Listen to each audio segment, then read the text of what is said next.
Hi. So I want to introduce you to my Bolster friends. I happen to have a lot of them because I teach, and you may not have even anything that looks like one of these Bolsters.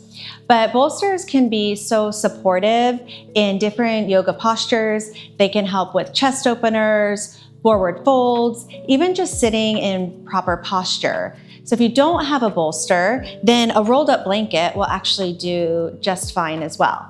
So I want to show you 5 different ways that you can use a bolster or a rolled up blanket to support your home yoga practice. And I'm going to get these out of the way and show it on this bolster that I think is probably my favorite because it's not too firm, not too soft, but they all have different purposes. Using a bolster for a chest opener can feel really good. You would just place the bolster or the rolled up blanket right where your bra strap would go and just let your shoulders drip over the bolster, letting your ribs flare. Got my ponytail in the way, but you can get the idea.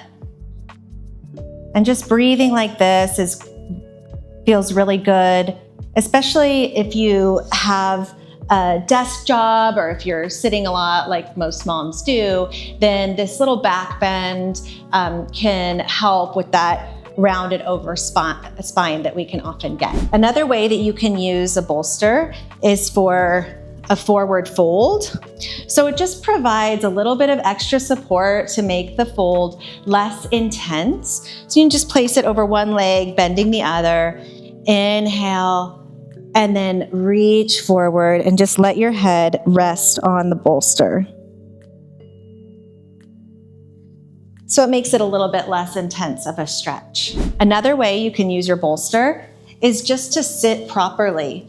So sitting at the edge of a bolster and letting your knees cascade down away from your hips can help you find the natural curve of your low back because you can tip your pelvis forward slightly. And then you just lift up through the crown of the head.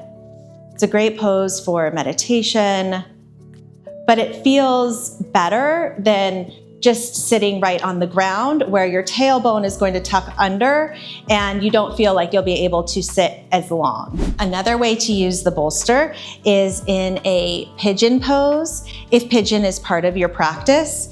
So for pigeon pose, it would just go right under your pelvis, right in the center.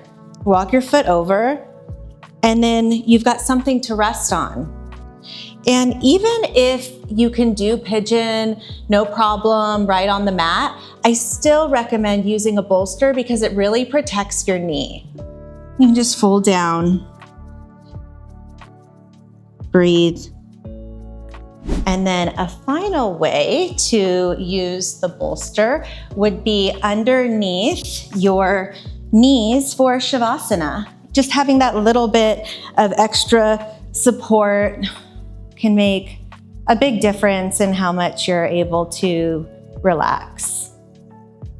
Anyway, I hope that inspired you to get out a blanket or a bolster and try some of these ways to use it to support your practice and just make it feel better. Thanks for being here today. Namaste.